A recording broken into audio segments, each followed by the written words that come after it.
di akhir bacaan zikir habis sholat, yaitu membaca ayat kursi, dan juga ada dua doa, yaitu membaca la ilaha illallah wahdahu la syarikalah lahul mulku wa lahul hamdu yuhyi wa yumiitu wa huwa ala kulli syai'in qadir, serta juga membaca Allahumma inni as'aluka ilman nafi'a wa rizqan thayyiban wa amalan mutaqabbala, yang akan kita rincikan insyaallah satu persatu. Kita akan mulai dengan ayat yang mulia, bahkan ini adalah ayat teragung dalam Al-Quran, yaitu ayat kursi. Ayat ini berada di surah Al-Baqarah, surah nomor 2, ayat 255. Ya. Dan ini ayat yang tidak boleh luput dari setiap muslim untuk dihafal, lalu diajarkan terutama kepada orang-orang terdekat kita, anak-anak, pasangan hidup, ya, kerabat kita, bawahan, dan seterusnya. Karena ini ayat sangat besar sekali manfaatnya sebagaimana akan kita bahas. Namun sebelumnya kita akan bacakan dulu. A'udzubillahi minasyaitonirrajim. Bismillahirrahmanirrahim. Allahu la ilaha illa huwal hayyul qayyum. Allah, siapa Allah itu? Tiada Tuhan yang berhak disembah melainkan Dia. Artinya tiada pencipta, pemilik, penguasa, ya, yang menghidupkan, yang mematikan, yang menggantikan siang dan malam, kecuali Allah. Dan Dia berhak disembah, artinya ditunduki, dipatuhi. La ta'khuduhu sinatun wala naum. Dia tidak akan pernah. Allahu la ilaha illa, tadi sudah kita jelaskan itu, illa huwa, ini sudah kita jelaskan, tidak Tuhan yang berhak disembah kecuali Allah. Lalu ada sifat Allah yang lewat tadi, al-hayyul qayyum, ya. Artinya yang hidup kekal, lagi terus-menerus mengurus makhluknya. Ya. Jadi kita temukan tidak pernah air habis, tidak pernah udara habis, ya. Selalu saja semua kebutuhan dan dibutuhkan untuk roda kehidupan di muka bumi ini Allah penuhi, dan itu sifat Allah. Itu potongan ayat kursi yang pertama, Allahu la ilaha illa huwal hayyul qayyum, ya. Kemudian la ta'khuduhu sinatun wala naum. Allah tidak pernah mengantuk apalagi tidur. Ya. Allah tidak pernah mengantuk apalagi tidur. Jadi mengantukkan itu berarti orang sudah tidak bisa beraktivitas maksimal karena dia ngantuk. Apalagi kalau tidur. Sampai ada hadis Nabi SAW, rufi'al qalamu an thalath. Diangkat pena catatan amal dari 3 orang. Salah satunya wa anin naimi hatta istaqid. Orang tidur sampai dia bangun. Karena orang tidur itu dianggap tidak, akalnya tidak bisa dikenain hukum. Pada saat dia memukul, pada saat dia teriak, pada saat dia berbicara, itu nggak bisa dijadikan sebagai hukum. Gitu. Nah, itu sifat kekurangan. Dan berarti menandakan lemahnya manusia atau makhluk sampai mereka tidur. Tapi Allah punya sifat kausalitas, sifat kesempurnaan. Allah itu tidak mengantuk apalagi tidur. Dan sudah pernah kita sampaikan riwayat, saya ingatkan kembali, bagaimana Nabi Musa alaihissalam dalam salah satu athar disebutkan pernah bertanya, ya Allah, apakah engkau mengantuk? Apakah engkau mengantuk? Ya, maka Jibril alaihissalam diutus oleh Allah SWT untuk menyampaikan kepada Musa, ya, bahwasanya Tuhanmu mengirim salam kepadamu, hai Musa, dan Tuhanmu Allah memerintahkan engkau agar memegang sebuah wadah. Sebuah wadah, jangan engkau pindahkan sampai engkau diperintahkan. Sampai engkau diperintahkan. Maka Musa pun alaihissalam memegang dari waktu diperintahkan sampai menjelang malam. Dan dia pun akhirnya mengantuk. Musa alaihissalam begitu ngantuk, tertidur, dia jatuh wadah tersebut, bejana tersebut, dan tumpahlah air itu. Maka pada saat itu pun Allah berfirman kepada Musa, hai Musa, ketahuilah kalau aku mengantuk apalagi tidur, maka alam semesta ini seperti air yang ada di bejanamu. Maka tidak akan mungkin bisa tertata rapi seperti ini, pergantian siang malam, ya, semua bulan, matahari, dan planet-planet ini berputar, ya, di luasnya, dan tidak pernah mendahului satu sama yang lain, ya, baik malam dengan siang, dan juga perputaran bumi saja, ya, kalau dia keluar lebih cepat sedikit atau lebih lambat sedikit dari, ya, perputarannya sekarang, maka akan mengacaukan semua kehidupan, gitu kan. Bahkan akan menghancurkan apapun yang ada di dalamnya. Tapi kuasa Allah Subhanahu wa taala mengatur semua itu, ya. Dan ini pasti menandakan ada Tuhan memang yang tidak pernah ngantuk ataupun tidur. Ini sifat Allah Subhanahu wa taala. Lalu lanjutannya, lahu ma fis samawati wa ma fil ard. Miliknya lah atau kepunyaannya lah semua apa yang di langit dan di bumi. Ya. Ini kalau Anda fahami makna kalimat ini luar biasa. Ini penguatan terhadap tauhid kita. Jadi teman-teman sekalian, sehebat apapun yang kita miliki dari keterampilan dan kemampuan, misalnya ilmu pengetahuan, fisik yang kekar, wajah yang cantik atau gagah, ilmu pengetahuan yang luas gitu, kita memiliki gelar akademik sampai ke profesor dan segala macam ini, itu teman-teman sekalian, kalau kita menyadari dan kita mentauhidkan Allah SWT, kita akan tahu ternyata itu tidak ada apa-apanya. Tidak ada apa-apanya dengan ilmu Allah yang maha luas. Karena kita terbukti sampai kita berumur apapun, selalu ada saja hal yang kita tidak ketahui. Ya. Begitu juga dengan kelebihan fisik segala macam. Masih ada saja orang yang lebih tampan, ada yang lebih cantik, ada yang lebih putih dan seterusnya. Ya. Dan kalaupun ada orang yang berbuat buruk kepada kita, maka kita pun tahu dengan tauhid ini bahwasanya dia juga makhluknya Allah, dengan izin Allah pun dia bisa melakukan itu, ya. Maka kalau Anda memiliki nikmat yang Allah berikan, kembalikan kepada lahu ma fis samawati wa ma fil ardh, milik Allah semua itu. Tidak boleh kita mengatakan, oh ini karena saya baca buku yang banyak, oh ini karena saya memang berusaha untuk mendalami bisnis ini dan bisnis itu sehingga saya bisa maju. Tidak, akhi dan ukhti. Yang kita bahasakan adalah Allah lah yang telah memudahkan saya seperti ini. Nah itu mentauhidkan Allah Subhanahu Wa Taala dan mengembalikan memang semuanya kepada pencipta. Karena Allah lah yang memudahkan mata kita bisa melihat, telinga kita bisa mendengar, lisan kita bisa mengucap, tangan kita menjamah, kaki kita melangkah, hati kita merenung, ya, pikiran kita, otak kita berpikir dan seterusnya. Ini kan memang ada penggeraknya, ada penciptanya. Qarun Allah Subhanahu Wa Taala hancurkan justru karena itu kan, justru karena permasalahan dia, ya, menganggap dia menjadi kaya justru karena kehebatan dia. Itu Allah sebutkan dalam Al-Quran. Dan itu tidak boleh sama sekali. Ya. Dan kalaupun ada orang yang ingin berbuat jahat, sehebat apapun makar yang mereka lakukan. Sekali lagi, sehebat apapun makar yang mereka lakukan, ya, dan berusaha untuk menipu Anda, melakukan kejahatan-kejahatan, tetap Allah Maha Kuasa. Tidak akan terjadi kecuali dengan izin Allah Subhanahu Wa Taala. Tidak akan terjadi kecuali dengan izin Allah Subhanahu Wa Taala. Dan Anda bisa minta perlindungan kepada Allah. Allah Maha Kuasa. Allah ala kulli syai'in qadir. Allah mampu mengerjakan apapun yang Dia inginkan, kan gitu. Jadi tidak ada sesuatu yang mustahil. Ya, jangan Anda putus asa dari rahmat Allah Subhanahu Wa Taala. Jadi mau dapat sesuatu yang baik, minta sama Allah, karena Dia pemilik langit dan bumi. Mau selamat dari semua keburukan juga minta kepada Dia. Lalu potongan selanjutnya, man dzalladzi yashfa'u 'indahu illa bi'idnih. Tidak akan pernah ada yang bisa memberi syafaat di sisi Allah kecuali dengan izinnya. Maksudnya pertolongan, rekomendasi. Kan biasanya orang kalau mau selamat itu atau mau dapat satu kerjaan atau apa saja, dia kan cari rekomendasi, ya. Maka di sisi Allah SWT, terutama pada hari kiamat nanti, tidak ada yang bisa sama sekali kecuali yang Allah izinkan. Itu menandakan sifat, ya, kepemilikan yang mutlak dari Sang Pencipta Allah. Kemudian ya'lamu ma baina aydihim wa ma khalfahum, dan Allah mengetahui apa-apa yang ada di hadapan dan di belakang mereka. Ya. Wala yuhituna bi syai'in min 'ilmihi illa bima syaa', dan mereka tidak mengetahui apa-apa dari ilmu Allah melainkan apa yang dikehendakinya. Jadi kita sangat terbatas sekali pengetahuan kita, gitu ya. Wasi'a kursiyyuhu as-samawati wal ard. Ya.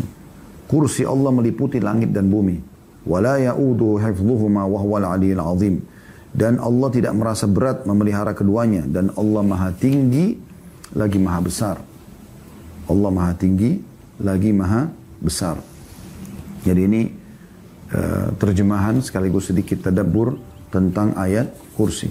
Baik teman-teman sekalian, kita coba fokus dulu kepada keutamaan daripada ayat kursi ini. Ya, keutamaan daripada ayat kursi ini. Ayat kursi ini sebagaimana saya bahasakan tadi teman-teman di pembukaan adalah ayat yang paling agung. Artinya paling besar pahala kalau dibaca. Kemudian paling besar manfaatnya, ya, paling Allah cintai. Itulah ayat kursi. Setelah mengangkat ayat kursi, dalam tafsir Ibnu Katsir, dalam tafsir Al-Quran Al-Azim, beliau mengatakan setelah mengangkat ayat kursi, ya, Al-Baqarah surah nomor 2 ayat 255, beliau mengatakan ayat kursi memiliki kedudukan yang sangat agung karena tersebutkan dalam sebuah hadis yang sahih dari Rasulullah sallallahu alaihi wasallam bahwa ia merupakan ayat teragung yang terdapat dalam Al-Quran. Ya, seperti itu. Nah, di antara keutamaan ayat kursi atau berhubungan dengan masalah ayat yang paling agung ini, ada sebuah riwayat bahwasanya pernah pertanyaan diajukan oleh Rasulullah SAW kepada Ubay bin Ka'ab, ya, sahabat Nabi radhiyallahu anhu. Kata Nabi SAW, ayat mana yang paling agung dalam kitabullah? Maka Ubay menjawab, ayat kursi. Maka beliau SAW menepuk dada Ubay, kemudian mengatakan, wahai Abu Munzir, sesungguhnya engkau berbahagia dengan ilmu yang telah engkau miliki. Hadis ini riwayat Muslim. Ya. Artinya dengan mengetahui saja, Ubay radhiyallahu anhu mengetahui bahwasanya ayat kursi adalah ayat teragung, sudah cukup Nabi SAW memujinya dan mengatakan, ya, sesungguhnya engkau berbahagia. Artinya makna hidup akan berbahagia, dunia dan akhirat dengan ilmu yang kau miliki. Artinya dengan kau fahami saja ayat kursi ini, itu udah luar biasa. Karena mengandung sifat-sifat, ya, kemahakuasaan Allah Subhanahu wa taala, tauhid. Dan yang membuat dia agung, sebagaimana sebagian ulama mengatakan, salah satunya adalah karena ada dua sifat Allah, Al-Hayyu, Al-Qayyum. Zat yang maha hidup dan yang maha terus-menerus mengurus makhluknya. Ada juga sebuah hadis, ya, yang dihasankan oleh sebagian ulama tentang lafaz istighfar. Yang kata Nabi SAW, siapa yang membaca astaghfirullahal azim alladzi la ilaha illa huwal hayyul qayyum, ada al hayyul qayyum, wa atubu ilai, akan diampuni dosanya walaupun sebanyak buih di lautan. Ya, ini kan ada sifat al hayyu al qayyum. Nah, ini kurang lebih keutamaan, ya, dari ayat kursi, yaitu ayat yang paling agung. Selanjutnya teman-teman, itu kalau yang pertama. Yang kedua, dia adalah melebihi langit dan bumi. Ya, maksudnya kadarnya. Kalau Anda lihat bumi, langit dan bumi ini besar sekali dan segala macam fasilitas. Ayat kursi satu ini sudah cukup untuk menyaingi semua itu. Sesuai dengan hadis Nabi SAW. Hadis ini riwayat Tirmidzi, ya. Kata beliau, tidaklah Allah menciptakan langit dan bumi melebihi agungnya ayat kursi. Tidaklah Allah menciptakan langit dan bumi melebihi agungnya ayat kursi. Karena dalam ayat kursi terdapat, ya, atau ayat tersebut mencakup nama dan sifat Allah. Sufyan ats-Tsauri berkata menanggapi hadis ini, sebab ayat kursi merupakan salah satu kalamullah, sedangkan kalamullah itu lebih agung daripada ciptaan Allah yang berupa langit dan bumi. Ini salah satu makna yang bisa difahami kenapa dikatakan ayat kursi lebih agung daripada langit dan bumi. Tapi bisa saja yang dimaksud dalam hadis ini adalah ayat kursi kalau dibaca sekali saja, itu sudah punya keutamaan yang sangat besar. Lebih baik daripada orang memiliki langit dan bumi. Karena kan kita temukan sering kali ada hadis Nabi SAW begitu, ya. Lebih baik daripada dunia dan seluruh isinya. Contoh misalnya salat sunnah 2 rakaat sebelum subuh, ya. Maksudnya antara azan dan iqamah subuh, sunnatul fajr. Kata Nabi SAW, rakaati fajr khairu minad dunya wa ma fiha. 2 rakaat salat subuh, ya, sebelum subuh itu lebih baik daripada dunia dan seluruh isinya. Kan itu luar biasa gitu, ya. Kemudian yang ketiga, dia termasuk zikir yang ditekankan selepas sholat, ya. Dan jaminannya surga. Artinya ayat ini membawa ke surga. Kata Nabi SAW dalam hadis riwayat An-Nasai dan ini disahihkan oleh Syekh Albani. Kata Nabi SAW, barang siapa yang membaca ayat kursi setelah sholat. Satu ayat loh ini, ayat kursi ini. Satu ayat. Al-Baqarah 255. Maka tidak ada yang menghalanginya masuk ke dalam surga kecuali kematian. Tentu maksudnya adalah sholat, ya. Karena dikatakan barang siapa yang membaca ayat kursi setelah sholat, wajib 5 waktu ini, baca ayat kursi. Jadi sholat dulu kemudian baca ayat kursi, ya. Maka tidak ada yang menghalangi dia masuk dalam surga kecuali kematian, ya. Jadi ini satu hal yang luar biasa gitu. Dan ini kita ambil dari tafsir ayat kursi yang ditulis oleh Syekh Muhammad Shalih bin Utsaimin, ya, tentang masalah 4 keutamaan ayat kursi ini. Kemudian ayat kursi juga teman-teman sekalian, anjurannya dibaca pada zikir sebelum tidur. Sebagaimana Rasulullah SAW sabda, apabila engkau mendatangi tempat tidur di malam hari, bacalah ayat kursi, niscaya Allah akan senantiasa menjagamu dari syaitan, tidak akan mendekatimu hingga waktu pagi. Hadis ini diriwayatkan oleh Bukhari. Tentu hadis yang serupa banyak sekali, ya. Hadis yang serupa banyak sekali. Bagaimana Abu Hurairah diajarkan oleh seorang sosok syaitan yang mencoba mencuri dari Baitul Mal ayat kursi yang dia janjikan bahwasanya itu akan menyelamatkan dari gangguan syaitan, dan Nabi SAW membenarkan statement itu tapi mengatakan yang mencuri itu adalah syaitan. Begitu juga ada sahabat Nabi yang lain juga ya. Begitu juga ya. Dia suka bersedekah dengan kurma, maka satu malam pernah hilang kurmanya dia. Maka dia pun menunggu menjaga malam-malam, lalu dia temukan ada sosok seperti hewan gitu. Tapi dia salam, ya, sahabatnya ini salam lalu dijawab gitu. Maka pada saat dijawab, ya, maka sahabat ini mengatakan, apa kau jin atau manusia? Dia mengatakan saya jin. Lalu kata sahabat ini, coba ulurkan tanganmu. Ulurkan, kata sahabat ini ternyata tangannya seperti anjing. Nah, ini disebutkan oleh Al-Mundhiri dalam kitab At-Targhib wa Tarhib, dan juga disahihkan oleh Syekh Albani dalam Sahih At-Targhib wa Tarhib hadisnya. Kemudian dan ini Anda bisa ikutin di hari Jumat kami membahas itu ya. Di jilid 2 bukunya. Kemudian dia pun ya pada saat itu berkata sahabat ini, apa yang bisa menyelamatkan kami dari kamu? Dari kalian ini golongan saya. Dia bilang, baca Allahu la ilaha illa huwal hayyul qayyum. Maka tidak akan pernah ada yang bisa mengganggumu dari kalangan kami. Jadi begitu luar biasa dahsyatnya ayat kursi ini ya. Jadi Syekh Utsaimin menyebutkan 4 tadi ya. Tapi kita tambahkan juga dia juga dibaca di zikir pagi petang ya, di pagi dan di sore hari. Kemudian juga dia dibaca di saat seseorang itu merasa ada gangguan ya. Orang biasa kalau ruqyah membaca dengan ayat kursi ya, itu karena punya banyak sekali hadis-hadis yang menyebutkan kalau Allah akan menyelamatkan ya, menyelamatkan seseorang itu dari syaitan dengan baca ayat kursi itu. Dalam hadis yang lain kalau masalah tidur juga ya, berhubungan tadi dengan poin yang kita juga bahas itu, siapa yang membaca ayat kursi pada saat mau tidur dia akan selamat dari syaitan sampai pagi hari ya. Syekh bin Baz mengatakan ayat kursi ini adalah ayat yang sangat agung dan memiliki keutamaan dalam kitab Allah Subhanahu wa taala ya. Karena mengandung tauhid dan keikhlasan kepada Allah serta menerangkan tentang kebesaran Allah. Bila seseorang membaca ayat ini, kata beliau, setiap selesai sholat maka ia akan menjaganya, ayat itu tadi, dan dari setiap kejahatan. Begitu pula jika membacanya ketika tidur.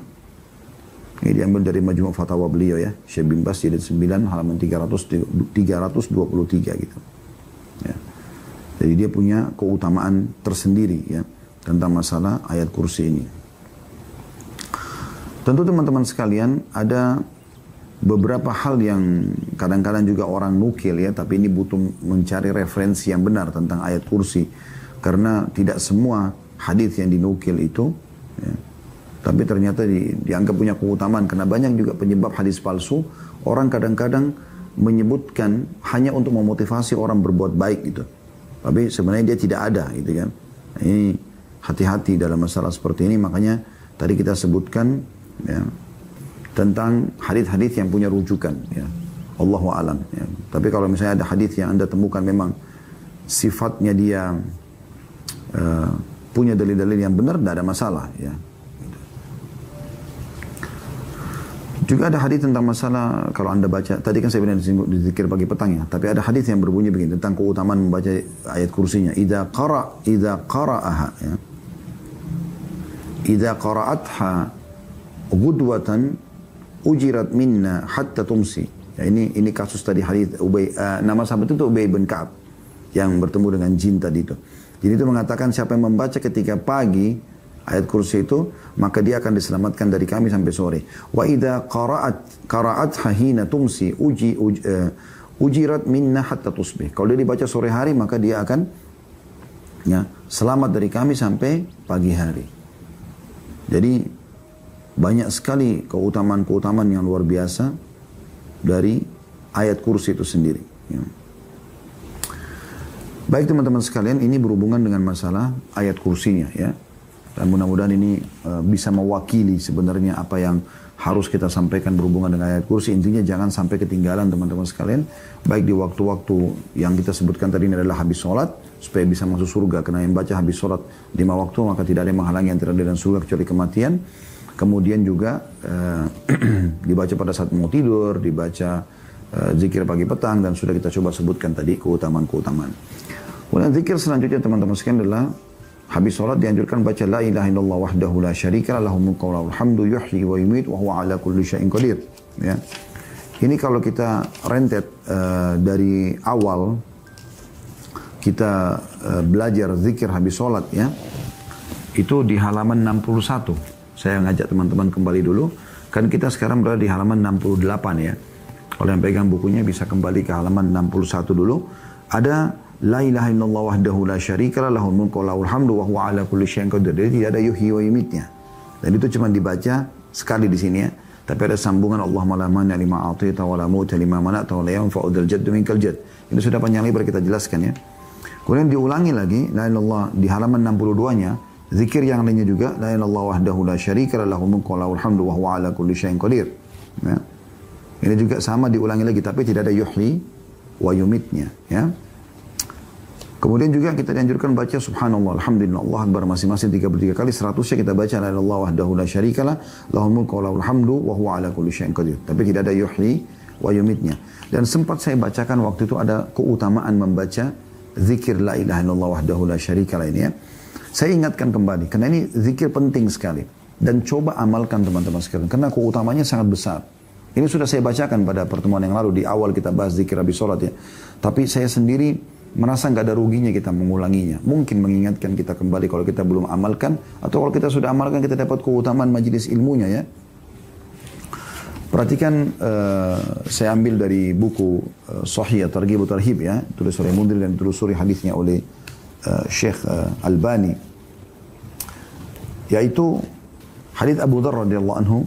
Kata Nabi SAW, man qala fi duburi salatil fajri wa huwa thanin rijlaihi qabla an yatakallam la ilaha illallah wahdahu la syarika lah, lahul mulku wa lahul hamdu yuhyi wa yumiit wa huwa ala kulli syai'in qadir 10 marrat kataballahu lahu 10 hasanat wa maha anhu 10 sayyiat wa rafa'a lahu 10 darajat wa kana yawmahu dhalika kullahu fi hirzin min kulli makruh wa hurisa min asyaitan wa lam yanbaghi li dhanbin an yudrikahu fi dhalika al-yawmi illa syirka billah. Barang siapa yang setelah sholat subuh, tadi kan di buku kita dibaca selepas sholat ya. Tapi di sini disebutkan bacanya selepas sholat subuh. Artinya di 5 waktu sholat dianjurkan baca. Tapi di sholat subuh ini, dan ada riwayat lain juga menyebutkan asar dan maghrib ya. Anjurannya 10 kali. 10 kali. Kalau habis sholat duhur ya, dan isya, ini anjurannya baca sekali-sekali saja. Ya. Nah kalau Anda jaga selepas sholat subuh, selepas sholat asar, selepas sholat maghrib ini, Anda baca 10 kali, perhatikan. Hadis ini dulu menyebutkan tentang masalah subuh dulu ya. Kata Nabi SAW, barang siapa yang selepas sholat subuh, semenjak dia menekuk kedua kakinya. Jadi belum mengubah posisi ya kaki kanan yang masih terlipat jari-jarinya dan kakinya ke atas ya. Gitu. Barang siapa yang selepas sholat subuh, sementara dia masih menekuk kedua kakinya, sebelum dia berbicara sama orang, membaca la ilaha illallah wahdahu la syarikalah, lahul mulku wa lahul hamdu yuhyi wa yumiit wa huwa ala kulli syai'in qadir 10 marrat. Tidak ada Tuhan yang berhak disembah kecuali Allah, miliknya lah kerajaan, miliknya lah puji-pujian, dia maha hidup dan dia yang menghidupkan dan mematikan, dan dia mampu mengerjakan apa yang dia inginkan 10 kali. Di sini hadis tentang subuh ya. Lalu kata Nabi SAW, kataballahu lahu 10 hasanat, Allah akan catatkan baginya 10 pahala. Wa maha anhu 10 sayyiat, dan akan dihapus darinya 10 dosa. Wa rafa'a lahu 10 darajat, dan akan diangkat untuknya 10 derajat. Wa kana yaumahu dzalika kullahu fi hirzin min kulli makruh. Dan pada hari itu dia akan dijauhkan dari semua yang dia tidak suka. Wa hurisa minasyaitan, dan diselamatkan dari syaitan. Wa lam yanbaghi li dzambin an yudrikahu fi dzalikal yaumi illa syirka billah. Dan tidak akan ada dosa yang bisa membinasakan dia, menyusahkan hidupnya, menyedihkan dia kecuali syirik kepada Allah. 10 kali. Anda dapat keutamaan pertama, dicatat 10 pahala. Keutamaan kedua, dihapus 10 dosa. Keutamaan ketiga, diangkat 10 derajat. Di keutamaan keempat, dia akan diselamatkan dari semua yang dia benci pada hari itu. Apapun yang membahayakan, dia akan hilang. Yang kelima, dia akan selamat dari syaitan pada hari itu. Yang keenam, tidak ada dosa yang bisa membinasakan dia, menyusahkan hidupnya, kecuali syirik kepada Allah. Ya. Ini yang keenam. Yang ketujuh ada riwayat ditambah, ya, tambahan riwayat lain yaitu wa kana lahu bikulli wahidatin qalaha itqu raqabatin mu'minah. Dan setiap satu kali dia ucapkan, dia mendapatkan seperti membebaskan satu orang hamba sahaya. Kan disuruh baca 10. Berarti dia dapat keutamaan seperti bebasin 10 orang budak. Bagaimana Anda kalau bebasin satu orang budak? Selama dia bebas, dia mulai beraktivitas kemana-mana, ya, maka Anda akan panen pahalanya. Karena Anda yang bebasin dia kan. Kasus Bilal dibebaskan oleh Abu Bakar. Dan Abu Bakar panen semua pahala Bilal. Karena beliau yang bebaskan sehingga Bilal bisa luasa beribadah, bisa makan tenang, bisa berumah tangga. Dan semua keturunannya kemana-mana gitu. Ya. Karena semuanya jadi bebas karena kasus pembebasan. Makanya pahalanya sangat besar gitu. Nah kita kalau baca ini teman-teman, la ilaha illallah wahdahu la syarika lahu mulku wa lahul hamdu yuhyi wa yumiit wa huwa ala kulli syai'in qadir. Selepas subuh 10 kali dicatat baginya 10 pahala, dihapus darinya 10 dosa, ya, diangkat 10 derajat, dihilangkan dari semua yang dia benci pada hari itu. Tidak ada yang bisa menimpa masalah buat dia. Kemudian diselamatkan dari syaitan. Itu sudah 5. Yang keenam, dia tidak akan pernah binasa, ya, dari dosa apapun kecuali syirik. Yang ketujuh, ya, maaf ini yang, ya, diberikan catatan 10 pahala, dihapuskan 10 dosa, diangkat 10 derajat, diselamatkan dari semua yang dia benci, diselamatkan dari syaitan, dan dia tidak akan binasa kecuali, ya, dosa syirik. Yang ketujuh, dan dia akan mendapatkan setiap satu kali ucapan sama pahalanya bebasi satu budak. Berarti kalau 10 orang budak. Itu sudah 7 keutamaan. Dalam riwayat An-Nasai, tadi kan itu riwayat Abi Dzar, ya, radhiyallahu anhu. Sekarang kalau dalam riwayat Mu'adz bin Jabal radhiyallahu anhu berbunyi, "Wa man qalahunna hina yansarifu min salatil 'ashri u'tiya mithla dzalika fi lailatihi." Dan barang siapa yang mengucapkannya ketika selesai sholat asar, maka dia diberi seperti itu pada malamnya. Barang siapa yang mengucapkannya ketika selesai sholat asar, maka dia diberi seperti itu pada malamnya. Jadi kan subuh kan? Saya sudah bilang tadi, di asar juga. Jadi siapa yang baca ini? La ilaha illallah wahdahu la syarika lahu mulku wa lahul hamdu yuhyi wa yumiit wa huwa ala kulli syai'in qadir. Tapi ingat, sebelum mengubah posisi duduk kaki ya, 10 kali subuh, 10 kali asar di sini, ya. Maka sama, diberikan 7 keutamaan tadi. Dicatatkan baginya 10 pahala, dihapuskan darinya 10 dosa, diangkat 10 derajat, diselamatkan dari semua yang dia benci pada hari itu, diselamatkan dari syaitan, diselamatkan dari apapun dosa yang bisa membinasakan dia kecuali syirik kepada Allah. Dan yang ketujuh, seperti dia setiap satu kali ucapan, ini kan 10 kali, mendapatkan pembebasan satu orang budak. Berarti 10 kali sama dengan 10 budak. Nah di sholat asar juga sama tadi disebutkan. Jadi lakukan sama sebelum mengubah posisi kaki, ya. Riwayat yang lain dari hadis Umara bin Shabib As-Sabai radhiyallahu anhu, beliau berkata Rasulullah SAW bersabda, "Man qala la ilaha illallah wahdahu la syarikalah, lahul mulku wa lahul hamdu yuhyi wa yumiit wa huwa ala kulli syai'in qadir asyra marrat." Sama tadi ya. Siapa yang mengucapkan la ilaha illallah wahdahu la syarikalah, lahul mulku wa lahul hamdu wa huwa yuhyi wa yumiit wa huwa ala kulli syai'in qadir 10 kali ala ithril maghrib. Selepas salat maghrib, ya. Selepas salat maghrib. Ba'athallahu lahu maslahatan yahfazunahu minasyaitani hatta yusbih.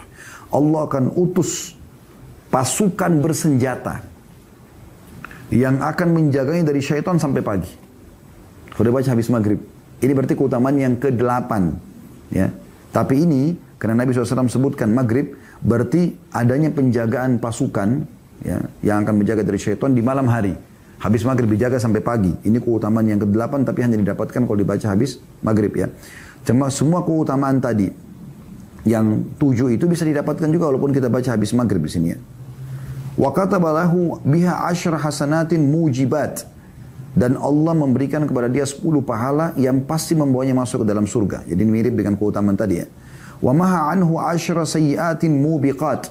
Dan Allah akan menghilangkan dari dia 10 dosa yang bisa membinasakan dia. Wa kanat lahu bi'adli 10 raqabatin mu'minat. Dan itu senilai dengan 10 pembebasan 10 orang budak mukminah.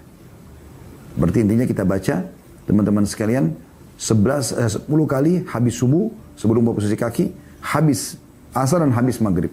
Usahakan sebelum ubah posisi kaki, ya. Kita baca 10 kali. Keutamaan tadi 7 sudah kita sebutkan, ya.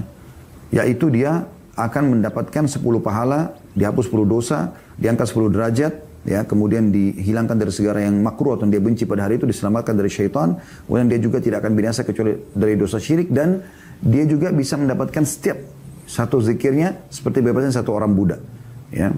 Kemudian ditambah tadi di hadis ini, kalau dia baca habis maghrib, Allah akan datangkan, ini keutamaan yang ke-8, tentara yang akan menjaganya dari syaitan sampai pagi. Gitu kan. Ini keutamaan tambahan. Sisanya keutamanya mirip dengan tadi. Ya. Berarti ada 8 buah keutamaan. Ya. Ada hadis yang mulia, saya harap kita bisa Allah mudahkan, Allah berikan taufik untuk mengamalkan teman-teman sekalian. Hadis ini luar biasa gitu. Kata Abu Ayyub radhiyallahu anhu, bahwa Rasulullah SAW bersabda, man qala idza asbaha la ilaha illallah wahdahu la syarika lah, lahul mulku wa lahul hamdu wa huwa ala kulli syai'in qadir. Ya. Siapa yang baca di pagi hari, ya, tapi di sini tidak disebutkan masalah selepas sholat ya, cuma dibaca di pagi hari. Kalau tadi kan dihubungkan dengan sholat 5 waktu ya, subuh, asar dan maghrib. Siapa yang membaca di pagi hari, la ilaha illallah wahdahu la syarika lah, lahul mulku wa lahul hamdu wa huwa ala kulli syai'in qadir, 10 marrat, 10 kali. Ya. Kataballahu lahu bihinna 10 hasanat, Allah akan catatkan baginya 10 pahala. Wa maha bihinna 10 sayyi'at, dan Allah akan hapus 10 dosa. Wa rafa'a lahu bihinna 10 derajat, dan Allah akan angkat 10 derajat. Wa kunna lahu idla itaqati 4 riqab, dan dia setara dengan bebasin 4 orang budak. Wa kunna lahu harasan min hatta yumsi, dan akan menjadi tameng, penolong bagi dia dari syaitan sampai sore hari. Wa man qalahunna idza shalla al-maghriba dubura salati famithlu dzalika hatta yusbih. Dan siapa yang mengucapkannya selepas salat maghrib, maka dia akan dapatkan keutamaan yang sama gitu, ya. Dalam riwayat lain, wa kunna lahu idla 10 riqab, dan itu akan setara dengan 10 membebaskan 10 orang budak, ya.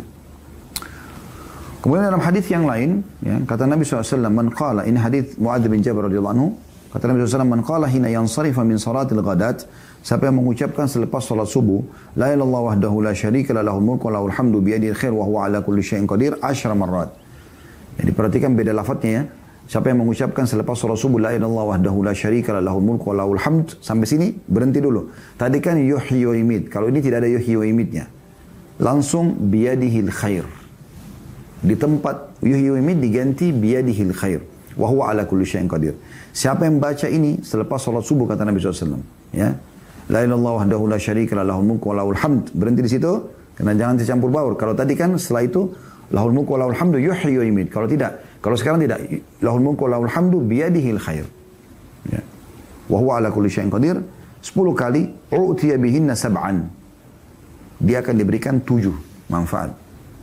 Jadi saran kami, amalkan teman-teman zikir ini berbeda, berpisah. Anda habis sholat subuh, habis maghrib, habis isya, habis subuh, habis asar, habis maghrib, zikir tadi. La ilaha illallah la syarika lah, lahul mulku wa lahul hamdu yuhyi wa yumiit wa huwa ala kulli syai'in qadir 10 kali. Anda akan dapat tadi, sudah kita sebutkan 7 keutamaan yang semuanya sama, tapi kalau habis sholat maghrib dibaca, ada tambahannya, akan dapat tentara yang menjaga sampai pagi, kan gitu. Nah, kemudian kalau riwayat ini, zikirnya adalah yuhimid diganti biyadil khair. Jadi Anda baca la ilaha illallah wahdahu la syarika lah, lahul mulku wa lahul hamdu, sampai situ berhenti, lalu Anda ganti yuhimid di zikir awal biyadil khair wa huwa ala kulli syai'in qadir. Anda baca ini 10 juga, ya. Kalau Anda baca 10 kali ini akan diberikan 7. Yaitu yang pertama, kataballahu lahu bihinna 10 hasanat. Allah catat lagi baginya 10 pahala. Beda dengan yang tadi ya. Yang tadi pakai yuhimid, ini pakai biyadil khair. Wa maha anhu bihinna 10 sayyi'at, dan akan dihapus darinya 10 dosa. Wa rafa'a lahu bihinna 10 derajat, dan akan diangkat dia 10 derajat, ya. Wa kunna lahu idla 10 nasamat, dan dia setara dengan membebaskan 10 orang budak, ya, membebaskan 10 jiwa. Wa kunna lahu hifdhan minasyaitan, dan akan menjaga dari syaitan. Wa hirzan minal makruh, dan selamat dari semua yang dia benci. Walam yalhaqqu fi dzalikal yawmi dzambun illa syirku billah, dan tidak ada yang bisa membinasakan dia kecuali syirik kepada Allah. Wa man qalahunna hina yansarifa min salatil maghrib utiya mithla dzalika lailatah, dan siapa yang baca selepas salat maghrib maka akan diberikan yang sama. Jadi keutamaan-keutamaan tadi yang kita dapatkan di zikir sebelumnya juga didapatkan di sini, ya. Jadi 2 kali. Jangan Anda gabungkan ya, jangan Anda bilang la ilaha illallah wahdahu la syarika lah, lahul mulku wa lahul hamdu yuhyi wa yumiit lalu biyadil khair. Ini zikir yang berbeda. Nanti ada sendiri zikir lagi yang kita akan sebutkan, jumlahnya lebih banyak sampai 100 kali, tapi digabungkan dua-dua itu punya keutamaan tersendiri lagi. Jadi Anda usahakan mengejar setiap hadis ini keutamaannya gitu. Ya. Jadi Anda baca tadi ya, yang la ilaha illallah wahdahu la syarika lahu lahul mulku wa lahul hamdu yuhyi wa yumiitu wa huwa ala kulli syai'in qadir itu sendiri 10 kali. Anda juga baca setelahnya la ilaha illallah wahdahu la syarika lahul mulku wa lahul hamdu biyadihil khair wa huwa ala kulli syai'in qadir juga 10 kali. Jadi Anda kejar dua keutamaannya. Nah, ada hadis yang menyebutkan tentang gabungan yuhyi wa yumiit biyadihil khair, ya. Yaitu hadis Abu Umamah radhiyallahu anhu. Dia berkata Rasulullah SAW bersabda, "Man qala dubura salatil ghada, la ilaha illallah wahdahu la syarika lahu mulku wa lahul hamdu, yuhyi wa yumiit," ada biyadil khair, digabung di sini ya. Wa huwa ala kulli syai'in qadir, tapi jumlahnya mi'ata marrah. Siapa yang mengucapkan selepas salat subuh, la ilaha illallah wahdahu la syarika lahu mulku wa lahul hamdu, yuhyi wa yumiit biyadil khair wa huwa ala kulli syai'in qadir, 100 kali qabla an yathniya rijlaihi, sebelum dia menekuk kedua kakinya, maksudnya dia mengubah posisi duduknya. Kana yauma idzin min afdali ahlil ardi amala. Maka dia akan menjadi penduduk bumi, seluruh bumi ini. Ya. Dia adalah orang yang terbaik amalnya. Ya. Illa man qala mithla ma qala au zada ala ma qala. Kecuali orang yang mengamalkan sama dengan dia atau menambahkan lebih banyak dari zikirnya. Nah, ini saran kami dipisahkan teman-teman sekalian. Dan semuanya ini ada anjuran untuk tidak mengubah posisi kaki. Anjurannya seperti itu kurang lebih ya. Baik tadi baca yang 10 kali atau baca yang 100 kali ya. Cuma memang beda lafaz dan ini usahakan semuanya diamalkan gitu. Kemudian dalam hadis yang lain dari Abdurrahman bin Ghanam dari Nabi sallallahu alaihi wasallam bersabda, "Man qala qabla an yansarifa wa yathni rijlaihi min salatil maghribi was subhi," barang siapa yang mengucapkan man qala qabla an yansarif, sebelum dia berdiri meninggalkan tempat sholat dan juga mengubah posisi duduknya ya di sholat maghrib dan subuh, la ilaha illallah wahdahu la syarika lahul mulku wa lahul hamdu yuhyi wa yumiit wa huwa ala kulli syai'in qadir 10 marrat, kataballahu lahu bi kulli wahidatin 10 hasanat. Yang baca ini sebelum mengubah posisi kakinya 10 kali, maka dia akan mendapatkan 10 pahala, wa maha anhu 10 sayyi'at, dan akan dihapus darinya 10 dosa, wa rafa lahu 10 derajat, dan diangkat 10 derajat, wa kanat hirzan minasyaitan, wa kanat hirzan min kulli makruh, dan itu akan menjaganya dari semua yang dia benci, wa hirzan minasyaitanir rajim, dan menyelamatkan dari syaitan yang terkutuk, wa lam yahilla li dzambin an yudrikahu illa syirk, dan tidak ada dosa yang bisa membinasakannya kecuali syirik, wa kana min afdhalin nasi amalan illa rajulan yafdhuluhu wa yaqulu afdhala mimma qala, kecuali orang, dan dia akan menjadi manusia terbaik kecuali ada orang yang melebihi dari apa yang dia kerjakan. Jadi ini zikir yang luar biasa yang harusnya dijaga ya. Nah, kita kembali ke buku kita teman-teman sekalian. Kalau di buku kita ya, di halaman 68, buku yang kita bahas, buku kecil ya, kita kembali ke buku doa lagi ya, yang ini. Itu adalah la ilaha illallah wahdahu la syarika lahu mulku wa lahul hamdu yuhyi wa yumiit wa huwa ala kulli syai'in qadir. Dan ini disebutkan di semua waktu salat. Karena ini kan zikir salat yang kita belajar ya. Tapi dalam Sahih Targhib wa Tarhib tadi dirincikan.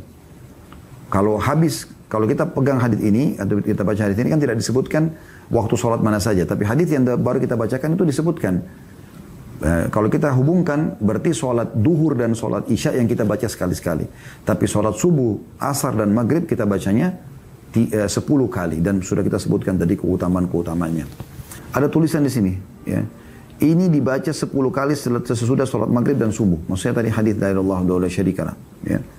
Jadi di sini di buku ini juga dikuatkan seperti apa yang dibahas oleh Sahih Targhib wa Tarhib ya. Berarti ya sama, kurang lebih habis duhur dan habis isya kita bacanya sekali gitu. Oke. Selanjutnya doa terakhir, Allahumma inni as'aluka ilman nafi'a.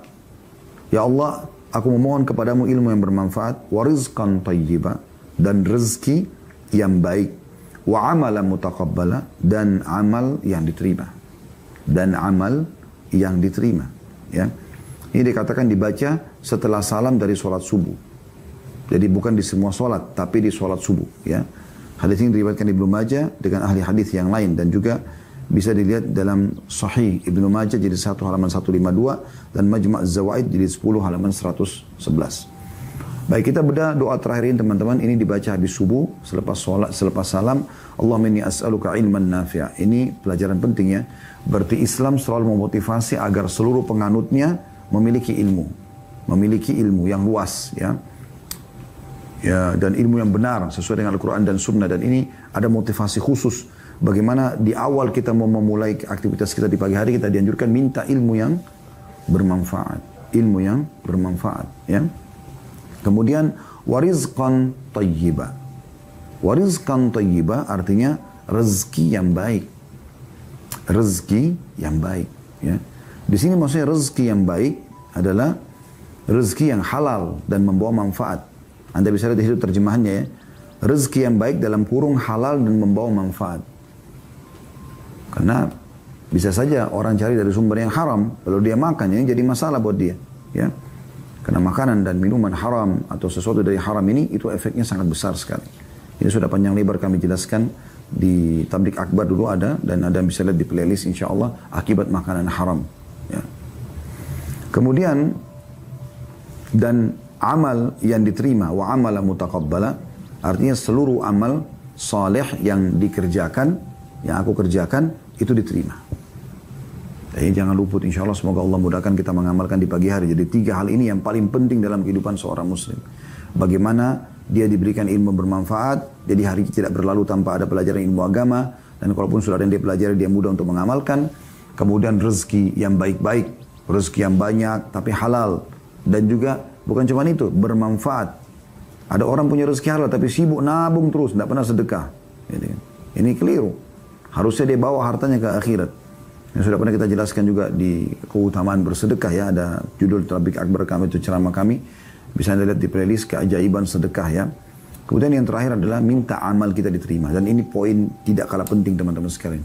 Jangan pernah merasa amal kita sudah diterima. Ya. Walaupun Anda sudah melakukannya. Jangan pastikan gitu. Tapi biarkan Allah yang mengambil dan memberikan. Makanya saya kasih contoh misalnya. Kita tentu tidak boleh ragu dengan janji Allah ya. Kalau kita sudah ikutin syarat-syarat, insya Allah Allah terima. Tapi kita ambil pelajaran dari kasus Ibrahim dan Ismail alaihimussalatu wassalam. Bagaimana keduanya ini teman-teman sekalian. Ibrahim dan Ismail alaihimussalatu wassalam. Dua-duanya ini pada saat sudah menjalankan perintah Allah. Dari awal ya, Nabi Ibrahim mimpi mau sembelih anaknya, kemudian tidak jadi karena Allah ganti dengan sembelihan. Itu hanya lihat mimpi kan, dan mimpi seorang Nabi adalah wahyu. Kemudian setelah itu disuruh bangun Ka'bah, kemudian dipanggil orang haji ya. Lalu setelah semua itu, apa kata Ibrahim dan Ismail AS? Mengerjakan perintah Allah, wahyu turun, Jibril datang dan sudah sesuai semuanya. Apa kata mereka? Rabbana taqabbal minna innaka antas samiul alim. Wahai Tuhan kami, terima ini dari kami. Padahal sudah jelas-jelas Nabi ikhlas dan menerima wahyu, ya, sesuai dengan panduan, sudah nggak salah gitu. Tapi mereka masih mohon kepada Allah, merendah kepada Allah, mengatakan ya Allah terimalah ini dari kami. Rabbana taqabbal minna innaka antas samiul alim. Sungguhnya Kau Maha mendengar dan Maha mengetahui. Wa tub alaina innaka antat tawwabur rahim. Dan terimalah taubat kami karena Kau zat yang Maha penerima taubat dan juga